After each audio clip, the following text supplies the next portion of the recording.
Chapter 5. John had been out in a small boat many times before. He'd even had a little craft of his own at home, a shallow, leaking tub. Summer and winter, it had been pulled up on the sandy shore of the tiny bay on the coast of Fife, just below the hillock on which the Tower of Luxton stood. He and his friend William had pottered about in it countless times, fishing for crabs and playing at the smugglers. But he had never rowed far out into the bay, all the way to the open sea. He had never before felt the powerful swell of the dark, deep water under the thin boards. He had never been out at night either, watching the lights of the shore flicker more and more dimly as they were left behind. Now he could see more lights in front. 3 yellow pinpricks were bobbing about some way ahead of them. He could make out the bars of lanterns, black stripes across the fiery glow, and the rigging from which they must have been hanging. The moon had hidden behind clouds again. It came out suddenly, and John saw the looming shape of a ship, quite close and coming closer, as the 2 recruiting officers pulled at the oars. No one had said a word as they set out from Leith Harbour. Patrick seemed to be stunned, motionless, not even responding to John's tentative tugs on his arm, while the recruiting officers only grunted occasionally with the effort of rowing. But as the little boat bobbed alongside the huge dark wall of the ship, which was now towering above them out of the sea, Patrick started and struggled to his feet. No, this is impossible. You cannot. I refuse to. I absolutely We must be returned at once to. I shall pay you, of course. There is no question. A head had already appeared over the side of the ship, and the recruiting officer was calling up to it. 2 more for you, man and a boy. Send them up, said the head in a London accent. I don't want more trouble, mind. This musket of mine's loaded. It doesn't like deserters. The recruiting officer had caught hold of the rope, which edged the cleats. The rung-like steps hammered into the side of the ship, making a kind of ladder. Get on with you now. Get up there, he growled. Hey, none of that. Catch hold of him. Patrick began to peel off his coat, and John could tell that in his desperation he was about to dive into the water. Father, no, you'll drown! The young recruiting officer lunged across and caught Patrick in a bear hug. Knock him out, the older one said brutally. Anyone trying to swim for it, I'll shoot him, called out the voice from above, and looking up, John saw white moonlight glinting on the long metal barrel of the musket. The boat stopped rocking as the fight went out of Patrick. Don't shoot, he said anxiously. You might hurt the boy. Then John's arm was roughly grabbed. The rope was pushed into his hand, and someone was shoving him from behind up the first few steps. Climb, can't you? You going to take all night? The man above shouted down. You want a musket ball in your head? I'm ready to oblige. His feet slipping on the wet, narrow cleats, his hands clutching at the rope, John climbed. A moment later, rough hands hooked under his shoulders and hauled him onto the deck.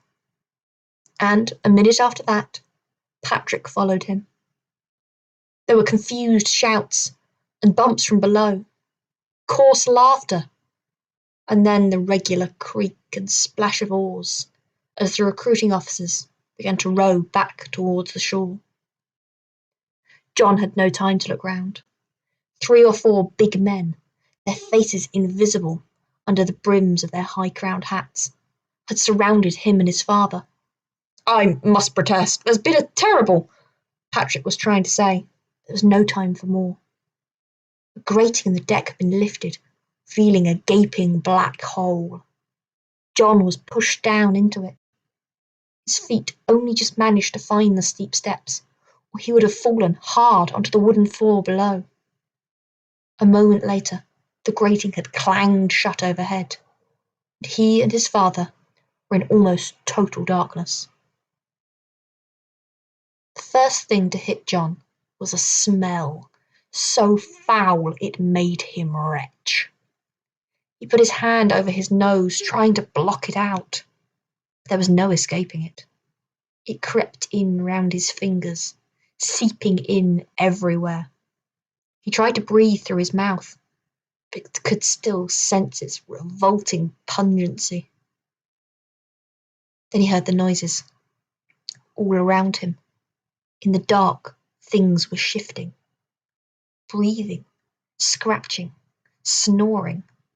His skin crept. Were there people down here? Or animals? Or a voice close by made him jump. It was sharp and complaining. How many more are coming down here tonight? There's no room for a baby, never mind grown men. No other poor souls as far as I know, said Patrick. Good God, what a stench! Is there no window that can be opened to let in some air? The other laughed mirthlessly. Window? Air? Where do you think this is, my bonny lad? The King's Palace? No, but the foulness, surely for the sake of health. You're new to the Navy, that I can tell. The man sounded friendlier. Never been at sea before, I'll be bound. Taken today, were you? This evening, in a tavern, in a most outrageous act of piracy. Aye, the shock. You'll be suffering still from the shock. I'm feeling it myself. Yesterday they took me. I was sailing into Leith on a merchant ship out of Newcastle. We've been at sea, me and my shipmates, 2 whole years. We thought we'd slip past the Navy, God rot them. They caught us. We'll be out of this hulk in the morning, sent on board some man-o'-war, and blown to bits, most likely, by a French cannon before the end of the year. You be quiet over there, came a voice from further away. Yeah, some folks is trying to sleep, someone called out from the other side. There's a little space by me, the man said more quietly. You can sit against the bulkhead. Is that a boy you have with you? What age you, lad? 12, said John. In a sudden rush of self-pity, his throat tightened with tears. The man gave a melancholy chuckle. 12. I was 10 when I... If you don't hold your tongue, I'll come over there and cut it out of you. Another furious voice called out. John felt a guiding hand lead him along. He followed it, groping through the pitch dark, and stumbled at last to a halt. Then felt himself pulled down onto the wooden floor. Behind him he heard a crack and a cry of pain as Patrick hit his head on a low beam. And then his father was sinking down beside him. John snuggled up to him, trying to block out the stench, pressing his nose against Patrick's coat, which still held the faint, sweet, familiar tang of soap and heather and fresh air. Their new friend had fallen silent in the darkness. John could hear him, moving about, stretching out on the floor, and then, a few moments later, came heavy snores as the man fell asleep. Patrick made no attempt to lie down. He had slumped forwards, his head drooping between his knees. His shoulders were moving convulsively, and John knew, with a lurch of his own stomach, that his father was crying. We're still together, father. he whispered in Patrick's ear. Patrick didn't answer. We still have our things. I have the bundle and the satchel. You have your chest, haven't you? It was all he could think to say. There was a long silence. Then, at last, Patrick raised his head. Yesterday, I was Patrick Barr of Luxton, he said in a hoarse whisper. A gentleman, if a poor one. A man who had held his head high. Tonight, I am a pauper, a man on the run, pressed into the navy, the lowest of the low. I failed you, Johnny. You deserve a better father than me. No! John spoke more loudly than he intended, provoking an irritated grunt from nearby. He lowered his voice to a whisper again. We'll tell them tomorrow. We'll explain it's all a mistake, how we were tricked, and we don't know anything about the Navy, and we were just on our way to London. We'll make them listen to us. Patrick only groaned. We've got friends who'll speak out for us, John went on, trying to sound more certain than he felt. Our neighbours at Luxton? You could write a letter to them.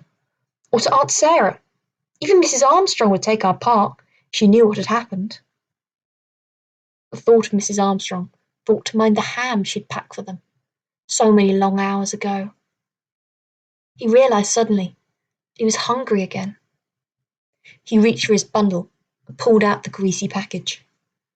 Here, father, he said, pushing a piece of ham into Patrick's limp hand. Patrick shuddered. I couldn't eat anything at all. The foul stench here is making me so sick.